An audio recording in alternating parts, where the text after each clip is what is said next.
جنید بغدادی علیہ الرحمہ کی زندگی سے فیض اٹھائیں گے انشاءاللہ۔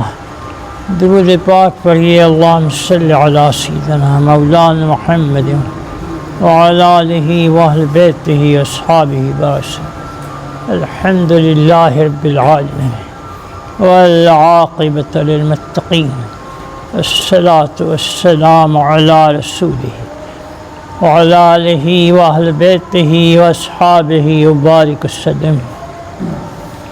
حضرت جنید بغدادی رحمۃ اللہ تعالی علیہ غوث الاعظم دستگیر رحمۃ اللہ تعالی علیہ کے دادا پیر ہوا کرتے تھے۔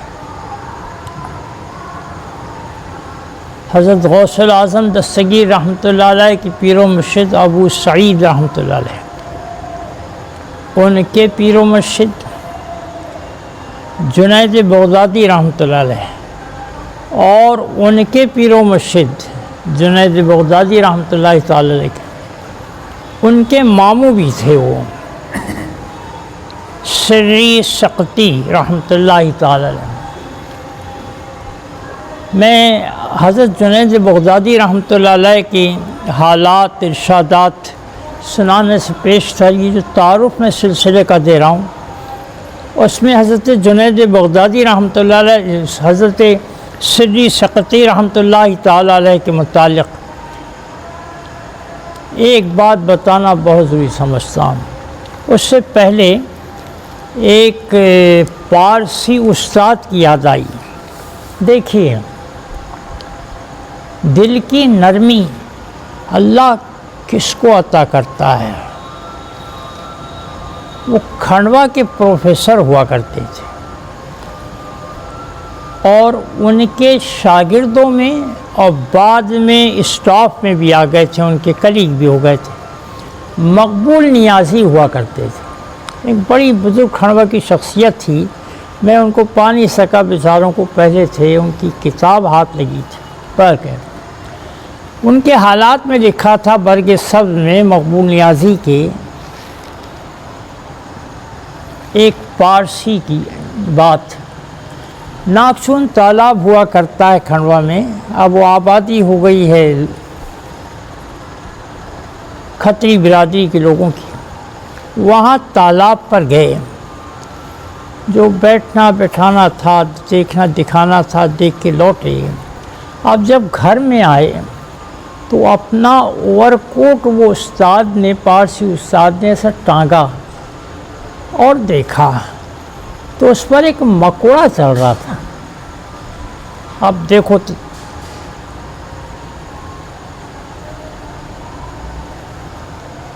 کہا مقبول، ہم لوگ درخت کے پاس بیٹھے تھے، وہاں مکڑے تھے، یہ مکوڑا وہاں کا آ گیا ہے، اس کو وہاں چھوڑنے کا ہے۔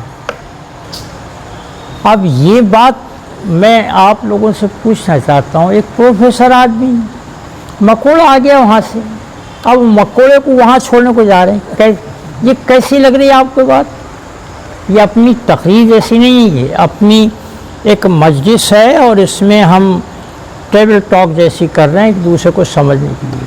تو یہ میں چاہوں گا آپ سے کہ وہ شخص کا ایسا کرنا آپ کی نظر میں کیا تھا؟ ایک بیوقوفی جیسی لگتی ہے نا کوئی۔ اب میرے کچھ لفظ نہیں مل رہا ہے، عام آدمی تو بولے کیا عجیب پروفیسر، دیوانہ پاگل، مکوڑے کہیں بھی چلے جاتے کہیں بھی آ جاتے۔ میاں وہ مقبول نیازی برابر ان کے شاگرد چلیے بولے، وہ اوور کوٹ لے کر گئے، اس کو گرنے نہیں دیے اور وہاں لے جا کے اس کو جھٹک دیے۔ اب پارسی پروفیسر ہے، ہم کچھ بھی کہہ لیں، یہ عمل حضرت جنید بغدادی رحمۃ اللہ علیہ کے ماموں اور پیر و مرشد غوث الاعظم دستگیر رحمۃ اللہ تعالی علیہ کے دادا پیر کے پیر کا ہے، جو وہ پارسی نے کیا۔ یہ درد مندی جو ہوتی ہے، وہ کہا جاتا ہے کہ ہر شخص اسلام کی فطرت پر پیدا ہوتا ہے، اس میں اسلام کی باتیں ہوتی ہیں۔ ایک کافر میں ایسی بات دیکھنے میں آتی ہے کہ دل بولتا یا اللہ اس کو مسلمان ہونا چاہیے تھا.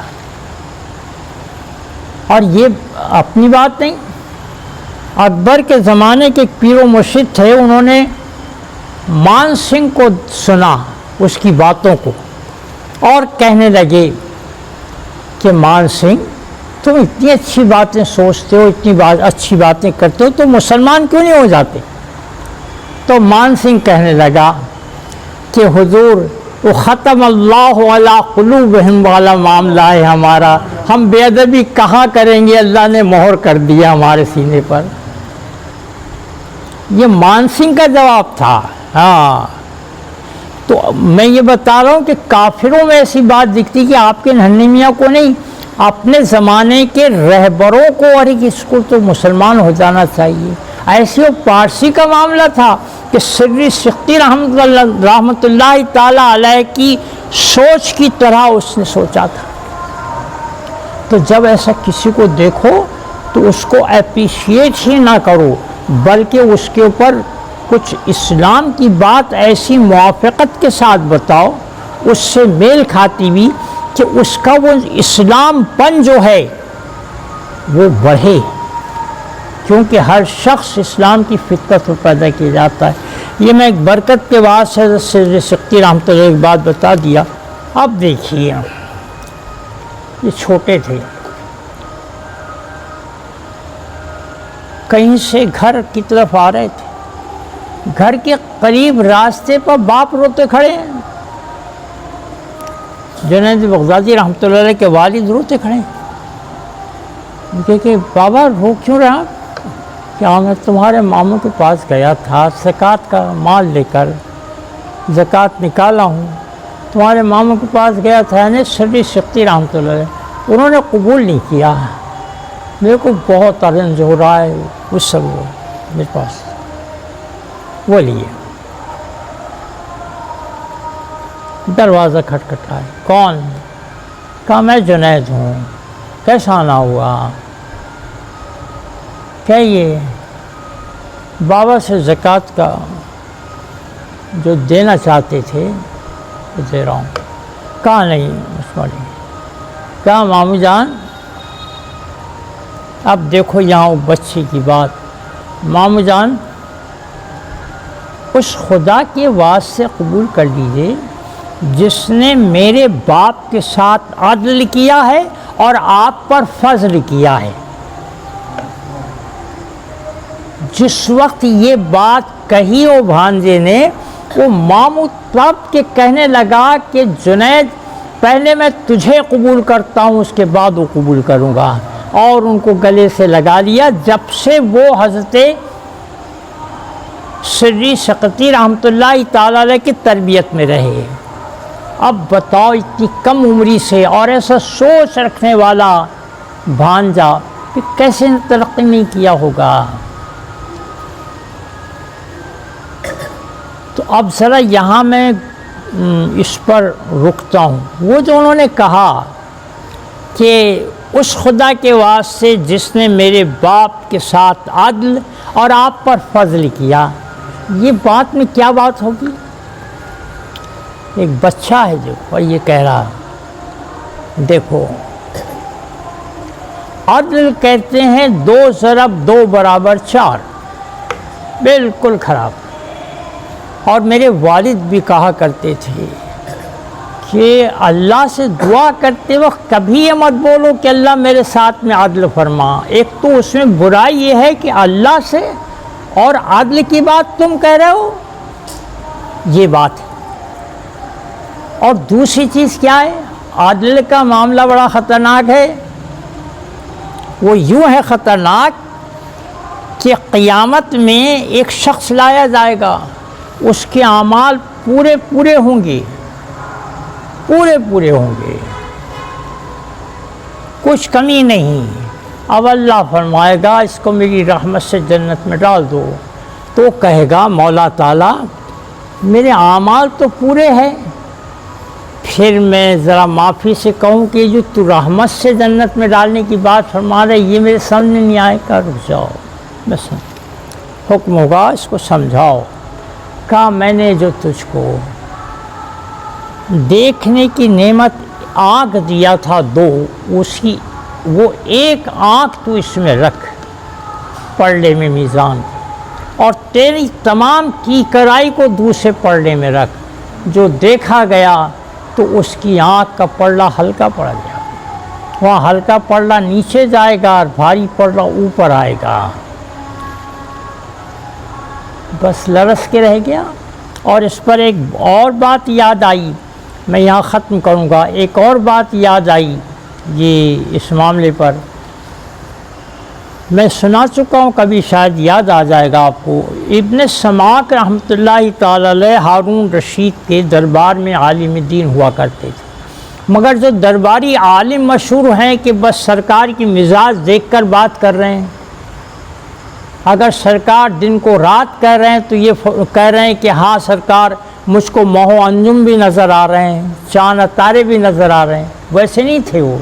پانی مانگا ہارون نے اور اب پینے کے قریب تھا تو کہا ٹھہر جائیے امیر المومنین، یہ بتائیے کہ اگر آپ کو لقدق صحرا میں ایسی پیاس کہ آپ مرنے کو ہو جائیں، ایک پیالہ پانی کی کیا قیمت دیں گی؟ کہ میں آج ہی سلطنت دے دوں گا، پی لیجیے۔ جب پی لیا تو کہا اگر یہ پیٹ میں سے پیشاب کی شکل میں جو پانی نکلتا ہے فاضل وہ نہ نکلے اور آپ تکلیف سے تڑپیں تو آپ اس کے معاوضے میں کیا دیں گے؟ کہا میں آج ہی سلطنت دے دوں گا اپنی جان بچانے کے لیے۔ اب ابن سماک نے فرمایا کہ امیر المومنین پتہ چلا کہ آپ کی تمام تر حکومت جو ہے وہ اللہ کے ایک پیالہ پانی کے برابر ہے۔ اب ہم خود سوچیں کہ ہم کتنے ناشکرے ہیں۔ اور اب یہاں وہ عدل کی بات پر اپنی بات کو ختم کروں گا، آپ کہ عدل کا معاملہ جو ہے نا وہ یہی ہے کہ ہم کہیں کے نہیں رہیں گے۔ اس پر مجھے مدار اعظم رحمۃ اللہ تعالی علیہ کا قول یاد آیا، ان کی زبان پربھی زبان جیسی ہوتی تھی، وہ فرمایا کرتے تھے عدل کرا عدل کنی تو پھنسیا اور فضل کنی تو چھٹیا، یعنی اگر اس نے عدل کیا ہم پھنس جائیں گے، کہیں کے نہیں رہیں گے، اگر فضل ہوا تو پھر چین کی بات ہے، تو ہمیشہ اس کا فضل مانگو۔